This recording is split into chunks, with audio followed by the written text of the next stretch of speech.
Hello বন্ধুরা, আমি সৈকত চলে এসেছি একটা নতুন ভিডিও নিয়ে। আর আজকে আমার বিষয় হচ্ছে ফিল্ম রিভিউ।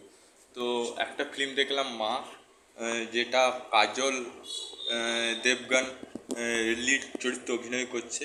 তাছাড়া ইন্দ্রনীল সেনগুপ্ত এবং তার সাথে রয়েছে যে আদালত সিরিয়ালে বিখ্যাত পরিচিত মুখ, অনেকেই হয়তো চেনেন। তো গল্পটা কেমন? গল্পতে আপনি লজিক এবং ম্যাজিক দুটোই একসাথে পাবেন। যদি আপনি লজিক সেন্সে সিনেমাটা দেখতে যান তো আপনিও লজিক পাবেন, আর যদি আপনি ম্যাজিক সেন্সে দেখতে যান তো আপনিও ম্যাজিক পাবেন। এই দুটোতে কম্বিনেশন করে একটা গল্প। গল্পটা মেন গল্প যেটা হচ্ছে সেটা হচ্ছে যে মেয়ে, মানে আমাদের যে ছোট মেয়ে থাকে তার দিকে যে হত্যা করা হয়, হ্যাঁ, সেটা প্রতিবাদে এই সিনেমাটা তৈরি। মানে শিশু, মহিলা শিশুদিকে যে প্রত্যেক বছর মহিলা শিশুদিকে বলি চড়ানো হচ্ছে এবং তাদের একটার পর একটা মেরে দেওয়া হচ্ছে, হ্যাঁ, এবং এর ফলে যে পাপের সংখ্যা বেড়ে যাচ্ছে মানুষের, এবং তার ফলে কি হচ্ছে সেটা দেখতে হলে আপনাকে 2 ঘন্টা প্রায় এই সিনেমাটা দেখতে হবে। এখানে কাজলের চরিত্র খুব সুন্দর অভিনয় করেছে। তিনি একজন শিক্ষিকা, পেন্টিং মানে চিত্রশিল্প,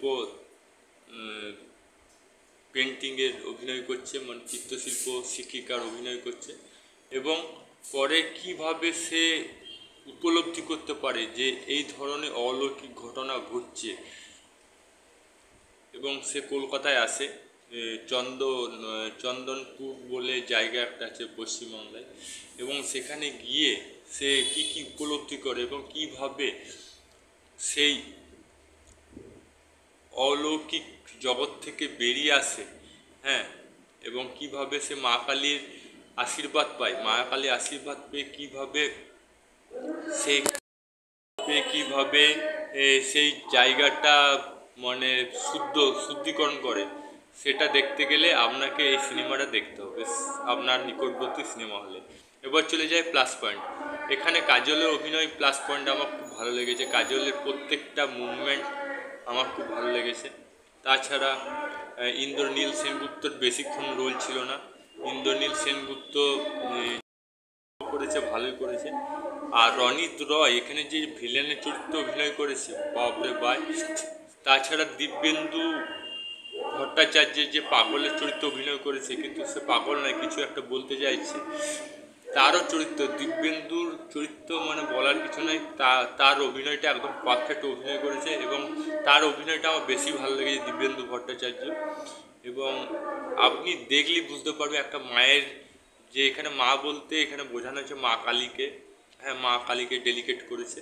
এবং মা কালীর যে শক্তি আছে, একটা অসীম শক্তি, অসীম শক্তিশালী যে শক্তি আছে, যেখানে মানে অধর্ম শক্তিকে বিনাশ করবে, এবং কিভাবে বাকি যে মেয়েগুলো কিডন্যাপ হয়ে যায় দৈত্যের আড়ালে, এবং দৈত্যের আড়ালে কীভাবে মেয়েগুলো কিডন্যাপ হয়ে যায় এবং তারা কিভাবে ফিরে আসে, সেটা জানতে গেলে আপনাকে এই সিনেমাটা দেখতে হবে। আমার তো এইগুলো সিনগুলো খুব ভালো লেগেছে। যে শেষ সিনটা বেশি ভালো লেগেছে, যে দৈত্য হাত থেকে রক্ষা করে মা কালীর রূপ নিয়ে, এবং শেষকালে যে রনিত রয়কে মানে মারে, সেই সিনগুলো আমার খুব ভালো লেগেছে। লাস্টের সিনটা আপনি বেশি ইন্টারেস্ট পাবেন। এই ছিল আজকে আমার ওভারঅল রিভিউ। যদি ভিডিওটা ভালো লাগে তো লাইক করে দেবেন, চ্যানেল নতুন থাকলে সাবস্ক্রাইব করে দেবেন, আর ফেসবুকে থাকলে পেজটা ফলো করে দেবেন।